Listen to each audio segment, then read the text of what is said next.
ಕಾಂಗ್ರೆಸ್ ನಾಯಕ ರಾಹುಲ್ ಗಾಂಧಿಯವರ ನೇತೃತ್ವದಲ್ಲಿ ನಡೀತಾ ಇರುವ ಭಾರತ್ ಜೋಡೋ ನ್ಯಾಯ ಯಾತ್ರೆ ಉತ್ತರ ಪ್ರದೇಶಕ್ಕೆ ತಲುಪ್ತಾ ಇದ್ದಂತೆ ರಾಹುಲ್ ಗಾಂಧಿಯವರು ಕಾಶಿ ನಗರಕ್ಕೆ ಸಂಬಂಧಪಟ್ಟಂತೆ ಮಾತೊಂದನ್ನು ಆಡಿದ್ರು. ಅದೇನಪ್ಪಾ ಅಂದ್ರೆ, ನಾನು ಕಾಶಿ ನಗರಕ್ಕೆ ಹೋಗಿದ್ದೆ. ಅಲ್ಲಿ ಸಂಚರಿಸುವಾಗ ಜನ ಕುಡಿದು ರಸ್ತೆಯಲ್ಲಿ ಬಿದ್ದು ಹೊರಳಾಡ್ತಾ ಇದ್ರು. ಅದನ್ನ ನಾನು ನೋಡಿದ್ದೆ ಕೂಡ. ಉತ್ತರ ಪ್ರದೇಶದ ಭವಿಷ್ಯ ಕುಡಿದ ಅಮಲಿನಲ್ಲಿ ಇತ್ತು. ಕುಡುಕ ಯುವಕರು ರಾತ್ರಿಯ ವೇಳೆ ಕಾಶಿಯ ರಸ್ತೆಗಳಲ್ಲಿ ಡ್ಯಾನ್ಸ್ ಮಾಡ್ತಾ ಇದ್ರು ಅಂತ ರಾಹುಲ್ ಗಾಂಧಿ ಹೇಳಿದ್ರು. ಇದೀಗ ಇದೇ ವಿಚಾರಕ್ಕೆ ಸಂಬಂಧಪಟ್ಟಂತೆ ಪ್ರಧಾನಿ ನರೇಂದ್ರ ಮೋದಿಯವರು ರಾಹುಲ್ ಗಾಂಧಿಯವರ ಹೆಸರೆತ್ತ ಅವರಿಗೆ ತಿರುಗೇಟನ್ನ ನೀಡಿದ್ದಾರೆ.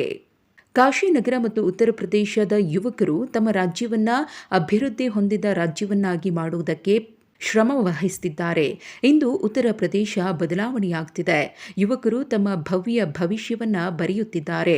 ಆದರೆ ಕುಟುಂಬ ರಾಜಕಾರಣ ಮಾಡುವವರು ಉತ್ತರ ಪ್ರದೇಶದ ಯುವಕರ ಬಗ್ಗೆ ಅವಹೇಳನವನ್ನ ಮಾಡ್ತಿದ್ದಾರೆ. ಕಾಂಗ್ರೆಸ್ ಪಕ್ಷದ ಯುವರಾಜ ಉತ್ತರ ಪ್ರದೇಶದ ಮತ್ತು ಕಾಶಿಯ ಯುವಕರನ್ನ ಕುಡುಕರು ಅಂತ ಕರೀತಾರೆ. ಏನಿದು ಅವರ ಭಾಷೆ, ಯಾವ ರೀತಿಯ ಭಾಷೆ ಇದು ಅಂತ ಹೇಳಿ ಪ್ರಧಾನಿ ಮೋದಿಯವರು ವಾಗ್ದಾಳಿಯನ್ನು ನಡೆಸಿದ್ದಾರೆ. ಅಷ್ಟು ಮಾತ್ರವಲ್ಲ, ಕಳೆದ 2 ದಶಕಗಳ ಕಾಲ ವಿರೋಧ ಪಕ್ಷಗಳು ಮೋದಿಯವರನ್ನ ಅವಹೇಳನ ಮಾಡ್ತಾ ಕಾಲ ಕಳೆದವು. ಇದೀಗ ತಮ್ಮ ಹತಾಶೆಯನ್ನ ದೈವ ಭಕ್ತರ ಮೇಲೆ, ಉತ್ತರ ಪ್ರದೇಶದ ಯುವಕರ ಮೇಲೆ ತೀರಿಸಿಕೊಳ್ಳುತ್ತಿದ್ದಾರೆ ಅಂತ ಕಿಡಿಕಾರಿದ್ದಾರೆ.